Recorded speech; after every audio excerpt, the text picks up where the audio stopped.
Hey folks, Coach Simon here from Velo Performance. Welcome back to the podcast, and if you're new, I hope you enjoy this episode. So in this episode, I've got Coach Pete and Coach Sue come together and chat about training the off season and why we think it's important for cyclists as they hit 40 plus to be focusing on not just base miles, but to be focusing on strength training. We discuss how to get into it and what people should be focusing on when they get back into the gym and where to progress it. We talk about why just riding base miles over the winter is not that effective and what we should be focusing on throughout the year to make sure we get the most out of our physiology and make sure we're not losing strength, power and speed on the bike.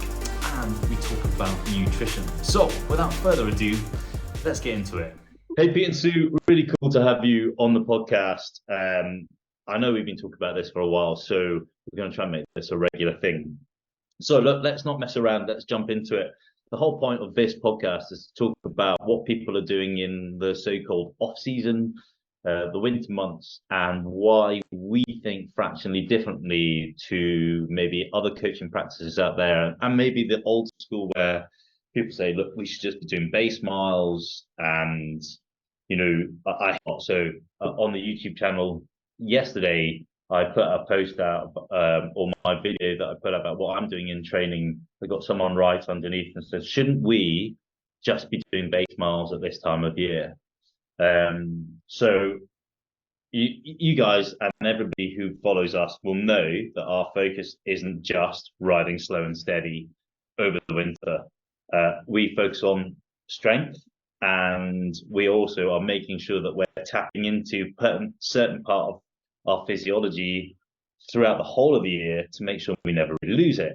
So let's start about strength, because actually it doesn't matter which way we talk about this, and we talk about it because our whole focus is we're trying to help people 40 plus get the best out of their physicality and their training so they can be better on and off the bike. So we know that strength training helps improve your power and your performance, but also makes you look good, makes you look leaner, and it's really important for your long-term health span. So Pete, I mean, as our resident strength coach, and Sue, who's got loads of information about training for women going through menopause on strength, let's chat about that to start off with. Yeah, I think with the winter coming in winter, it's a great opportunity for plan out sort of any imbalances they've got with their body, whether that's through old injuries or whether that's through changing cycling position or stuff like that, but also to put some intensity into the strength and power work in the gym, knowing that they haven't got an event to do very soon or anything, and they can dedicate some time to it and put a bit more intensity. And obviously, as you come into the summer months when you can get out and about, you can just draw back that intensity, but keep that gym work going. And from that, you can do that, as we do already, is that unilateral training, which is brilliant for just rectifying those imbalances you've got. You get the classic where people have been injured, do physio, do rehab, pain stops, stop rehab, pain starts, try again, and it goes through that vicious circle. So I think the unilateral stuff we've put in already is such a good area to focus on first, to get all those imbalances ironed out before going forward with some real dedicated strength and power work, which I think is great. So when we talk about unilateral training, it's, you know, we put that straight in from most people's training. Is that we're talking about things like step ups, walking lunges, single leg work, and also single body work as well, right? So one-handed stuff. Yeah, with a single leg sort of Roman deadlifts and stuff like that, it's really good just to tweak those small muscles for the balance and the core as well, to get everything, all that posterior chain sort of firing together. So, I mean, the reason why we talk about strength training so much is that, you know, from an understanding from a physicality side of things, as we get older, as we hit 40 and start to get into our 50s, we know that our muscle mass starts to decline. So the muscle function, as well as the total muscle size, can start to decline if we don't attack it. And Sue, I think, you know, we've talked about this in our podcast when we talked about menopause. It's even more important for females to be lifting weights, Yeah, absolutely, because the hormones in perimenopause as well sorry, excuse me. It doesn't help our tendons either. And so you get like hamstring tendon issues and things like that. So that's where the unilateral work comes in really handy, because you're working individually. Because you can all sit on a leg press machine and press it, but I can guarantee each leg is probably not doing the same. So if you can move it over so that you're doing one leg at a time, or you're doing the unilateral work as part of your weekly strength sessions, then that is definitely going to minimize injury time, which is going to minimize time off the bike. And like Pete said, you can end up in that spiral of just injury, rehab, and then before you know it, spring's here, and you haven't got anywhere. Whereas if you can get unilateral work going as quick as possible, but also technique is important, because you can't start lifting any heavier unless you've got technique right. Because if you haven't got technique right, then something will go wrong, or you just can't lift heavier. Yeah. So here's the thing. So I think a lot of people are afraid to lift heavy because they're worried they're going to get bulky. And I think we'd all agree that if you take new cyclists on board, that's probably the biggest resistance to getting training into the gym. So I don't want to get heavier. If you train correctly and you know what you're doing, and you build that foundation of strength endurance, and then start lifting heavier with the right sets and reps, not too much volume, you're going to gain that strength, and you're most likely never going to put on the muscle size that you think you're going to be putting on. I think from my perspective, when people start doing gym work and they haven't done it for, ever, is that change in body composition makes them feel like their muscles are bigger, but actually they're firmer, and they've never felt like that before. So it can actually freak people out. But I always look at it this way. Yeah, your muscles are slightly denser, but that powerhouse you're building over time is just going to be immense. And the thing that I keep saying to people that I coach is like, just think about the long-term effects this is having to you. So when you hit 90, you can not just get out of a chair, but lift really heavy stuff over your head. I'm not sure if that resonates completely with everybody that we coach, but I think when they do hit later stages in life, they may well thank us for pushing them down that line. And saying, with them people getting paranoid about getting bulky and putting more weight, it's just understanding that you're not training like a bodybuilder. You're doing a lot of CV, a lot of cardiovascular work, which actually utilizes your engine and your fuel and everything else within your system. So it doesn't allow you to just solely focus on your muscles getting big and strong. They'll get strong naturally, but when your aerobic system's getting utilized so much as well, your body hasn't got enough time to just develop those muscles to get big, because it's working all other areas with your cardiovascular stuff. So that's always a good thing to sort of be aware of. So it's not like you're training like Arnold Schwarzenegger and you're taking 10,000 calories a day and going in the gym doing sort of 3 reps of just heavy weight. You're doing it more endurance based and strength and power. So it's a sort of selection, different systems you're using within your body as well. Yeah, and it's a good point, right? So you're doing 2 really key training sessions in the gym a week, and the rest of it is very focused on doing your aerobic kind of training. If you said to a bodybuilder, that's what we're going to do, they'd run the other way. And the training is completely different to what a bodybuilder would do compared to what they do in the gym. Yeah, bodybuilders get out of breath walking around the gym. Yeah, they can't even run for a bus, because all they do is lift stuff. That's it. So yeah, exactly. We've got a good balance of our systems. Yeah.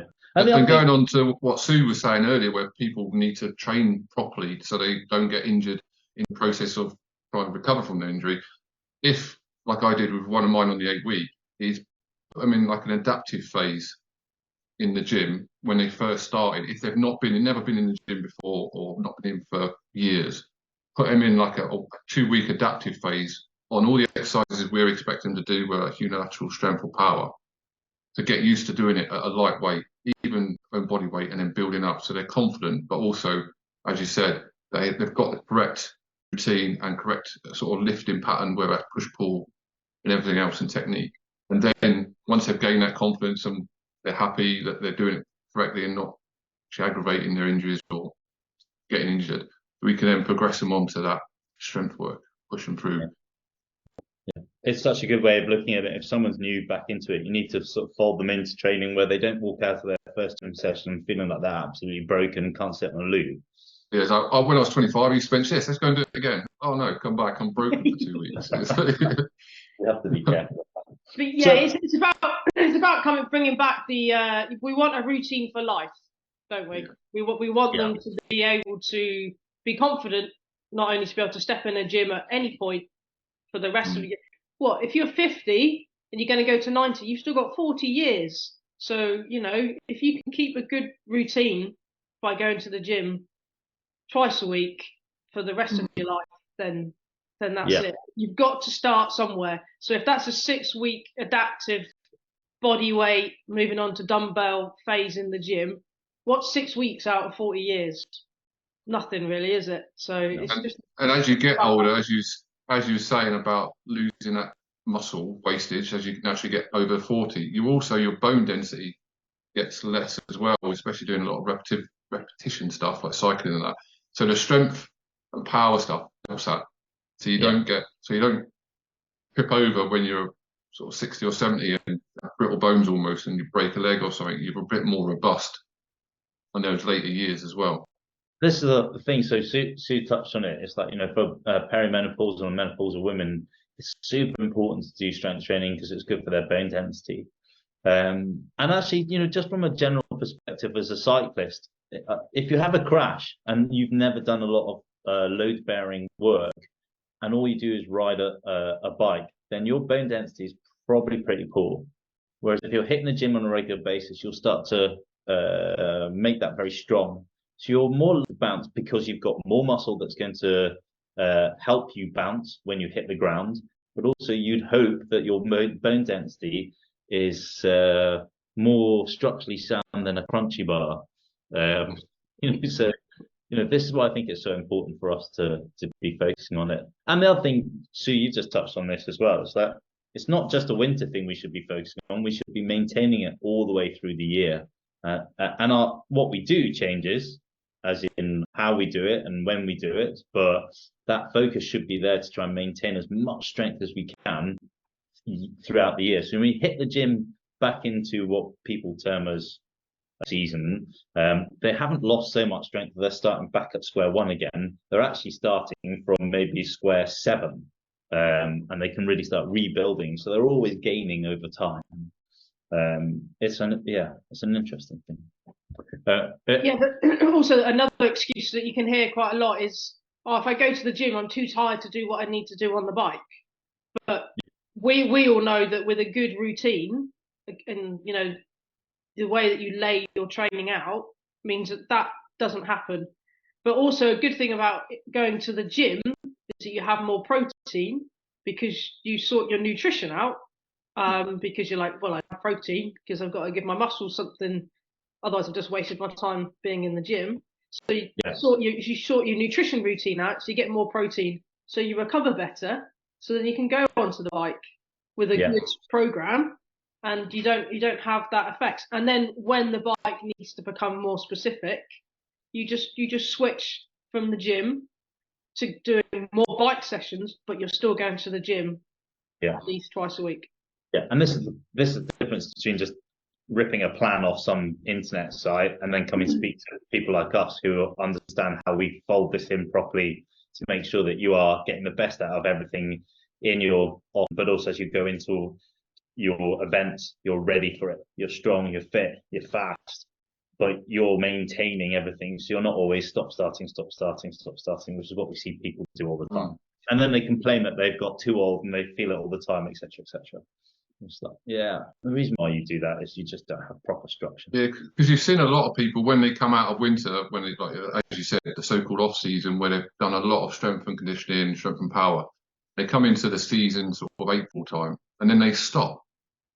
And I've seen it with so many people, other people getting coached. No, I've been told not to do it. But if you go to the gym and do loads of strength, and even if you have a couple of weeks off through whatever reason, you go back, you're like, oh bloody hell, I've lost that already. I'm not quite where I was. So in that sort of example, you're losing that strength on the bike when you stop. if you're not maintaining that, just take maybe a bit of intensity out of your workouts if you've got an event coming up. But if you're not maintaining that, you're going to lose it. Really, you're going to lose it a lot quicker than you gained it. Yeah, no, you do. And that's the thing. So I don't know about you. So in COVID, I had to stop going to the gym. I didn't have a home gym. I did a bit of bodyweight stuff, but I stopped. I just rode my bike. When I went back into the gym after 6 months, I was gobsmacked by how weak I was. And I swore to myself, I'd never take that out. It was embarrassing trying to do a squat with a 20 kg bar only on my back. I'm so, how have I got that weak so fast? I'm like, wow, okay, right, let's change that quickly. The other thing I think, yeah, sorry, Simon, yeah, because that's what I mean. We say it all the time, don't we? You know, if I have 2 weeks off, I'm going to lose on my fitness. You're not going to lose your cardio fitness in 2 weeks. no, But you will lose your strength in 2 weeks. So that's the difference in those two systems, and that's why we always bang on about you've got to do it all year round. You don't have to be building strength all year round, and then you maintain it, and then you build it again, and then you maintain it with good structure. But yeah, that's a mistake I think a lot of people make is that, well, you know, I'm just going to lose fitness. Yeah. Well, your cardio system will still maintain it longer, but your muscles won't. So it's for everybody listening. Sue's had a cold, so Yeah. can't get away with that properly. The other thing, again, you know, on the YouTube channel, interesting how people are very vocal on YouTube compared to other social media stuff that we put out. This guy was saying, like, you know, why are you doing VO2 and any intensity stuff now? Surely you should just be sat in aerobic capacity for the whole of the winter. And you know, I think we're all agreed that that's not what we do. Because again, when you're looking at the aging physiology, if you don't keep working at certain aspects of it, especially VO2, lactate threshold, you lose that pretty quickly. And my take on this is always this: is if you want to just ride your bike full fitness and just ride long, steady, slow miles for the rest of your life, crack on, just ride steady and just ride. And there is nothing wrong with that. But actually, if you want to get more out of your physicality and be in the best shape that you can be on and off the bike, you need to think differently, especially as you hit 40 and 50 and 60. So my thinking is VO2 needs to be addressed on a regular basis throughout the year. So just because we hit December doesn't necessarily mean we don't do VO2 work. Yes, aerobic capacity is something that we have to keep working on because we ride bikes and we ride them long sometimes, some of us longer than others, but that's an aspect of our physiology.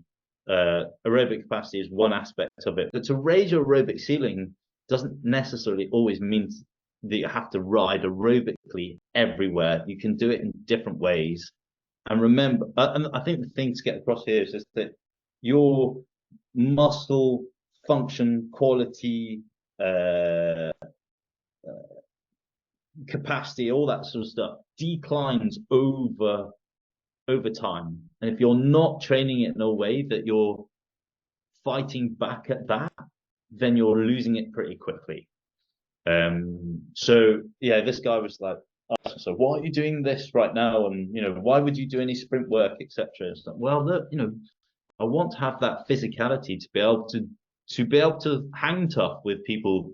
You know, if I'm going to go and do a harder, faster effort or trash up a hill for a PB.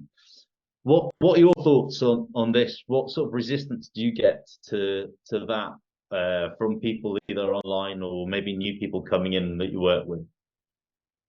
I think it's just more of what people see on social media influences their knowledge, and thankfully with the clients that I've got at the moment, maybe a great way that I've explained it to them, and the work that we do, that they're all happy to do, you know, at least one VO2 session a week, knowing that they need to keep it close at hand, ready for when they start getting down to the nitty gritty of what they're training for next year. But Mhm. also, as we get older, of course, it takes us longer to recover from the harder efforts as well. But it's good to just remind yourself what you can do, and VO2 is just a really good way of doing that, and just getting the heart rate up. 45 minutes on the turbo, with probably only 10 minutes work, but you work out the length of each interval. That's not good, but also it's very good for your metabolism as well. And we know that. And so that, working alongside a good strength routine during the winter, we're not 25-year-old racing snakes anymore that have been riding our bikes since we're 12, 13. We've got a big base already, and what they're trying to do, and the reason why you see all the pros going out for 6-hour rides day after day after day with their mates, and they'll be chatting because the intensity won't be very high, and they'll have a cafe stop and everything else somewhere nice and warm, is because they've got to, for them to get any fitter, for them to find that extra 1 or 2%, that base has got to be bigger for them before they can build everything else on top. And to be honest with you, they'll probably be doing some sprints as well occasionally during those endurance work as well.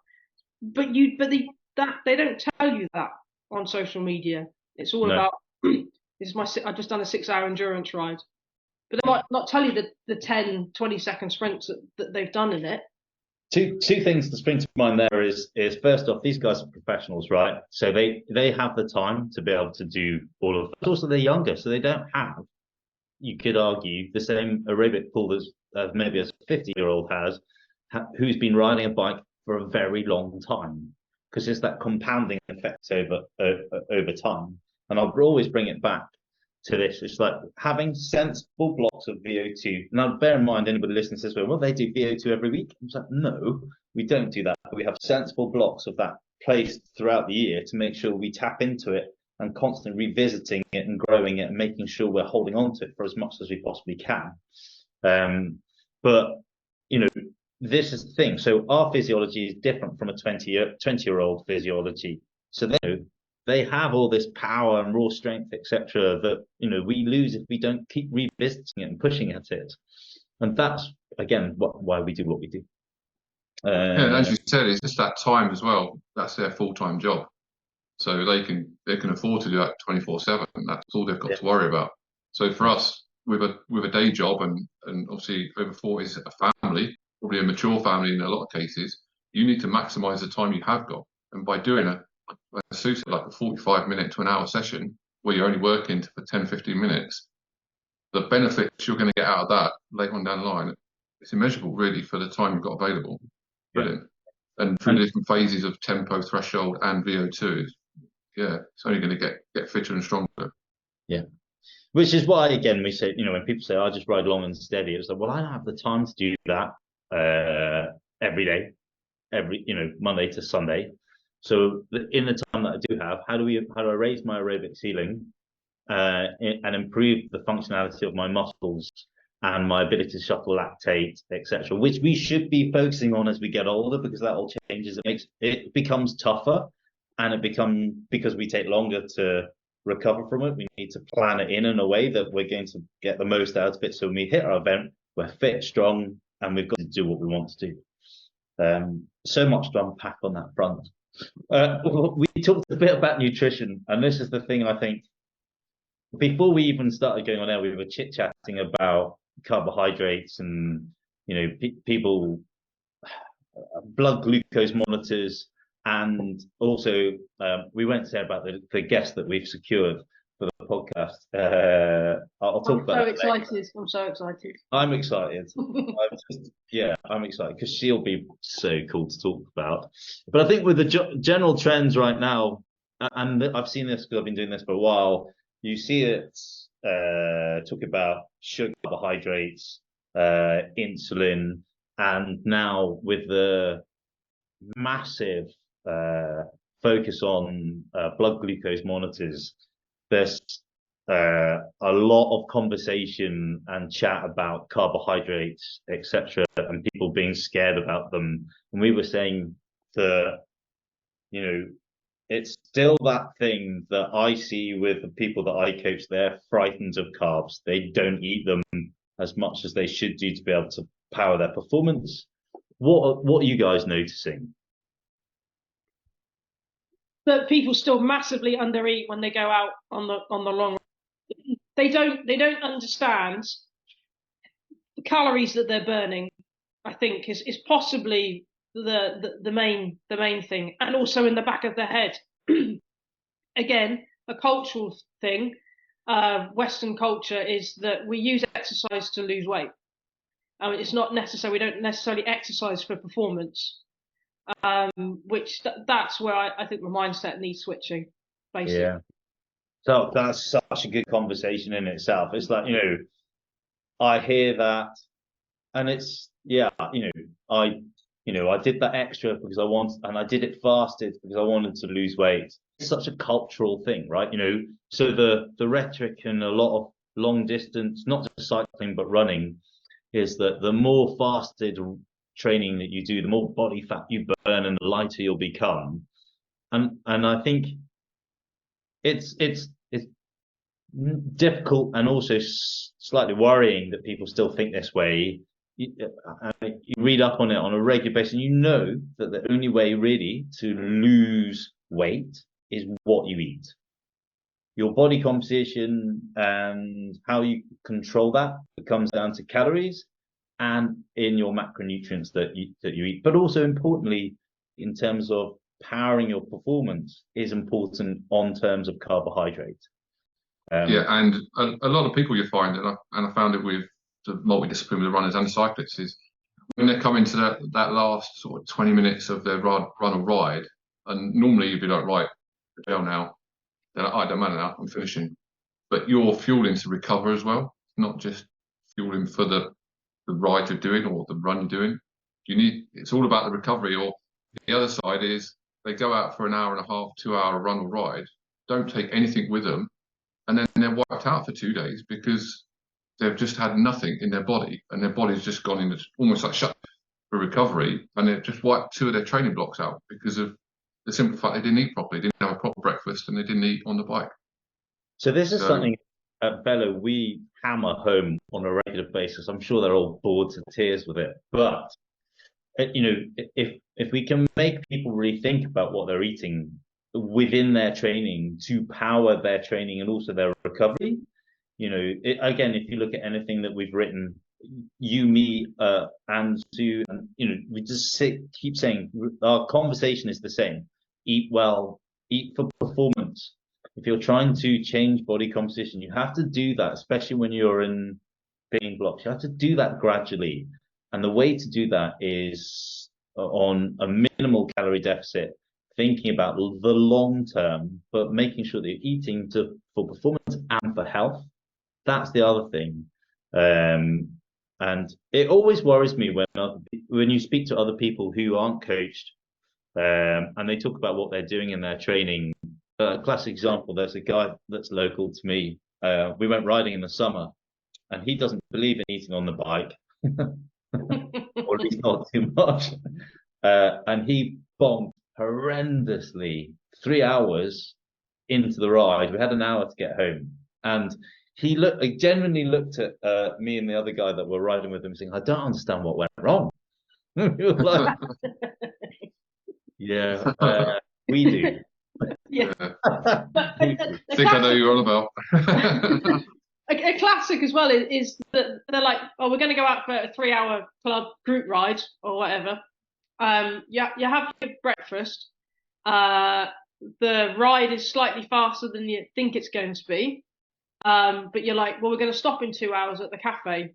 So I've got electrolytes in my bottle and I've got snacks in my back pocket, but we're hammering it to the cafe. So I haven't eaten anything for 2 hours, but it's fine because I'll have a coffee and a cake while I'm there, and then we'll hammer it back for another hour, and then we'll sit and chat, and then I'll go and pick the kids up, and I haven't eaten 2 hours later after the ride. And then I wonder why on a Monday or Tuesday I haven't got the energy to do anything, or or worse, you come down with a cold because your immune system's it just hasn't got any, your system's got nothing to work from. That's a classic one. The classic one that I see is just like, we'll go for a group run. It's fine, we're stopping at the cafe, but you've just burned. Do you think that people do that in a subconsciously conscious, in the hope that they're going to be leaner by the end of the weekend by doing it? And they haven't admitted it to themselves, but secretly they're thinking, oh, if I do this and hold on, they know their training's going to suck, but potentially when they stand on the scales on Monday, they'll be 1 kg lighter and they've nailed their weight loss. And I think you're right. That's a cultural thing as well, and an emotional side of things, and a misguided way of things. The thing is, what I see is people do this year in, year out, and nothing changes physically for them, but they still keep doing it. I think that's called the definition of insanity. Yeah. I remember a client said to me a few years ago, we'd finally hammered home the fact of you need to see your ride as a rolling buffet. You need to be getting stuff in, not when you stop, or learn to eat while you're on the bike. At least be able to take a drink from your bottle, because we can have carb powder in there and electrolytes, because of the way science is now, it's really good. You can have it all in one bottle, but you've still got to be able to reach into your back pocket, get something out, have a couple of mouthfuls or something, put it back. But you need to do that on a rolling basis. So she got this and came home one day, and in the comments in Training Peaks, she was like, my mates commented at me on how much all they saw me do was eat through the whole ride, and that they didn't have anything. But at the end of the ride, I was the one that was towing them home for the last half an hour. And I was like, that's it. And that there are so many people that just believe that it's the cafe stop, or that's it, or we'll just go out for 2 hours and hammer it. But that's fine. I can do that. I've had breakfast. I'll eat when I'm hungry, which is a classic. And you're like, well, actually, that point, you're past the point of no return now. And that's why you said as your client, if you've got to get in that routine and that habit of every 20 minutes just having a sip of your water or a little piece of an energy bar or gel, and just keep going, because you're fueling for the ride, also for the recovery as well. And so many people go out and they're like, oh, I'm hungry now. That's it, you're done almost. It's going to be. It's the bigger picture, isn't it, that they don't see. They don't see, like you said, what they're eating in that last hour of that ride is what you're going to need for tomorrow. It's not just for that day. Yeah, such an interesting conversation, because I think people hold out for that coffee stop, don't they? They just wait. I'll just wait. I'm gonna have a cake. I can't have an energy bar because I'm gonna have a cake. No, have both. You've just ridden 4 hours. Well, you can have, but it's fine. Yeah. Well, I've actually seen people when I've been out in group rides that they're looking around, and if they see someone drinking, then they'll drink. Or if they see, all right, I must. And it's like, come on, everyone's going to be completely different. Everyone's going to have a slightly different routine, different nutrition. But yeah, you see them actively almost mimicking someone else on the ride. If there's someone who's a bit more advanced or a stronger rider, they'll copy them almost. Not a bad thing, but you've just got to be within yourself and find your own sort of routine. That's the thing. I think sometimes people copy bad habits. And again, that's why we keep banging on people saying, no, if you do this, you'll notice a difference. And Sue, it's quite nice when you saying your athlete suddenly had a ta-da moment. It's like, oh, well, now I get it. It's only taken 2 years to figure it out, but it's like, now I understand. All those holes we've had to help dig you out of. And Pete, you'll understand this from doing long distance triathlon. You're like, eat well, feel well, good stuff happens, right? Yeah, totally. It's so easy to go so wrong. You can put all the training in the world together and be as fit as you like, but if you get on an endurance event, if your nutrition's not, you're not going to do it. You're going to have a bad day, and that could be in the first 2 hours, or that could be in the last 2 hours over a 10 or 12-hour event. If you're not on point, you're not going to perform. Don't matter how much training you've done prior to that. It's so key. Again, I think we can do a whole podcast on this. It's like, where do we go? What should we do on hydration? And maybe we should. Maybe that's the next one. talk about that, how to fuel your training to get the best out of it, and why we think it's important to think about long-term recovery at the same time. Cool. Anything else? Anything you've seen out there recently that you look at and makes you put your head in your hands and go, really, we're still talking about that? Yeah, just apart from the usual diet fads, which are only going to get more and more over the next month, moving in towards January. Are we going to see these random 30-day plans, or I saw an old friend put on social media, due to life and various other things, hasn't been able to exercise very much. Christmas is coming, you're going to eat a bit more, you're going to drink a bit more, routines go out of the window. So it's like, right, I'm going to ride my bike every day for 30 days. You haven't been on your bike, mate, for like a year, and you're going to jump on your bike and you're going to ride it every day for 30 days. So why? Where does this 30-day thing come from? Or, it's like the 10,000 hours, you've got to put into something before you'll fully learn it. Well, it might take some people 20,000 hours before they learn something, and it might take someone else 8,000 hours to learn something.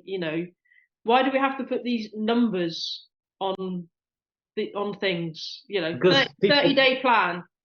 Well, what are you going to do after that 30 days when you're injured, ill, or you've just plain had enough? Yeah, you're broken after the first 7. Yeah.